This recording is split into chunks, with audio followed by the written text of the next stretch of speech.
একদিকে কাজের চাপে যখন বিএলওর আত্মহত্যা, অন্যদিকে এসআইআর আতঙ্কে ফের আত্মহত্যার ঘটনার এবার উত্তর চব্বিশ পরগনার বাদুড়িয়ায় আত্মঘাতী এক ব্যক্তি। কীটনাশক খেয়ে আত্মঘাতী সফিকুল মন্ডল। এনুমেরেশন ফর্মে সন্তানদের নথি নিয়ে সমস্যা এবং সন্তানদের বয়স নিয়ে প্রয়োজনীয় নথিতে সমস্যা দেখা যায়। তারপরে মানসিকভাবে বিপর্যস্ত হয়ে পড়েন সফিকুল। আত্মঘাতী, এবার এসআইআর আতঙ্কে আত্মহত্যার খবর ফের প্রকাশ্যে। আরো জানাবেন, ফোন লাইনের সঙ্গে রয়েছেন প্রতিনিধি সঞ্জিত চক্রবর্তী। সঞ্জিত, এসআইআর আতঙ্কে ফের আত্মহত্যার ঘটনা, একদিকে যখন আজকেই সামনে এসেছে যে এসআইআর এর কাজের চাপে বিএলওর আত্মহত্যার ঘটনা, সেই আবহে উত্তর চব্বিশ পরগনায় ফের এসআইআর আতঙ্কে আত্মহত্যা। দেখো, একেবারে ঠিক। এর মধ্যে তুমি জানো বিএলআরও আতঙ্কে কিন্তু অনেকে অসুস্থ হয়ে গেছে। যেমন বসিরহাটের কাঁচা আকারপুর গ্রাম পঞ্চায়েতে এক বিএলও কিন্তু হসপিটালে অসুস্থ হয়ে গিয়েছিল। এরপরে কিন্তু এসআইআর যে মৃত্যু নিয়ে রীতিমতো কিন্তু গ্রামে আতঙ্ক ছড়িয়েছে। এই শফিকুল বছর 57 এই ব্যক্তি, তিনি দ্বিতীয়বার বিয়ে করেছিলেন, অর্থাৎ তিনি একজন পেশায় কৃষক।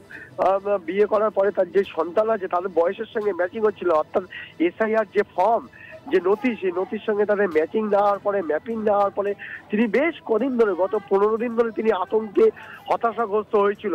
একাধিকবার সেই আলোচনা হচ্ছিল, তার ছেলে যারা দুই সন্তান আছে তাদের সঙ্গে কথা বলছিলেন, কিন্তু কোনো সমস্যার সমাধান খুঁজে পাচ্ছিলেন না। যখন এসআইআর ফর্ম তার বাড়িতে দিয়ে এসেছেন, তারপর থেকে তিনি যথেষ্ট চিন্তাগ্রস্ত ছিল। গতকালকে মাঠে গিয়ে যে জমিতে যে কীটনাশক দেওয়া হয়, অর্থাৎ রাখা সেই কীটনাশককে আত্মহত্যা করেন এবং তিনি খাওয়ার পরে তাকে হসপিটাল নিয়ে গেলে চিকিৎসকরা মৃত বলে ঘোষণা করে। এই নিয়ে কিন্তু রীতিমতো তৃণমূল নেতৃত্ব কিন্তু ক্ষোভ উগড়ে দিয়েছে। তিনি বলেছেন মৃত পরিবার, অর্থাৎ তার পরিবারের পাশে যেমন সমবেদনা জানিয়েছে এবং তার পরিবারের আর্থিক থেকে সহযোগিতা সব রকম তারা সাহায্য করবে। পাশাপাশি যেভাবে এসআইআর যে আতঙ্কে মৃত্যু হচ্ছে, এটা রীতিমতো ক্ষোভ উগড়ে দিয়েছেন। পাশাপাশি কিন্তু বিজেপি নেতৃত্ব তারা দাবি করেছেন হয়তো তৃণমূল নেতৃত্ব এটাকে আতঙ্কের পরিবেশ তৈরি করছে এবং এইটাকে উস্কানি দেওয়া হচ্ছে কোনো একটা জায়গায়, যার কারণে মানুষ হতাশাগ্রস্ত হয়ে যাচ্ছে এবং আতঙ্কিত হচ্ছে তার জন্য। কিন্তু যেহেতু একটা নির্দিষ্ট নিয়মের মধ্যে দিয়ে এসআইআর হচ্ছে পশ্চিমবাংলায় সব বিভিন্ন রাজ্যে, সেটাই বলেছেন। এই অভিযোগ, পাল্টা অভিযোগে এলাকায় যথেষ্ট যেমন চাঞ্চল্য ছড়িয়েছে। ইতিমধ্যে তার পরিবারের পাশে গিয়ে যেমন সমবেদনা থেকে শুরু করে সব রকম সাহায্যের আশ্বাস দিয়েছে জেলা রাজ্য তৃণমূল কংগ্রেস। এবং তার ছেলে যেটা বারবার দাবি করেছেন, মৃতের ছেলে রুহুল আমিন, যেটা বলেছেন গত 15 দিন ধরে তার বাবা কিন্তু এসআইআর যে ফর্মের যে নির্দেশিকা, সে ফর্মের সঙ্গে তার ম্যাচ করছিল না, অর্থাৎ বয়সের কোনো একটা জায়গায় তারতম্য করছিল।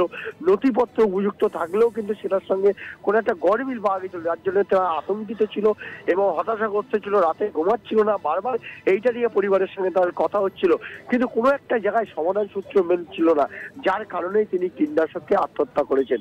এখন প্রশ্ন হচ্ছে, এইটা নিয়ে কিন্তু রীতিমতো তৃণমূল কিন্তু একদিকে ক্ষোভ উগড়ে দিয়েছে, অন্যদিকে বিজেপি নেতৃত্ব বলছে তৃণমূল এটাকে নিয়ে হয়তো আতঙ্কের পরিবেশ তৈরি করছে এসআইআর নিয়ে, যার কারণে এই ধরনের ঘটনা ঘটছে। সব মিলে অভিযোগ, পাল্টা অভিযোগ, উত্তপ্ত হলো, আতঙ্কিত রয়েছে গোটা পরিবার। এই ঘটনায় এলাকায় শোকের ছায়া নেমে পড়েছে।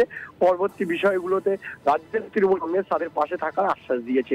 শুভঙ্গী, অনেক ধন্যবাদ সঞ্জিত। ফোন লাইনের সঙ্গে ছিলেন প্রতিনিধি সঞ্জিত চক্রবর্তী।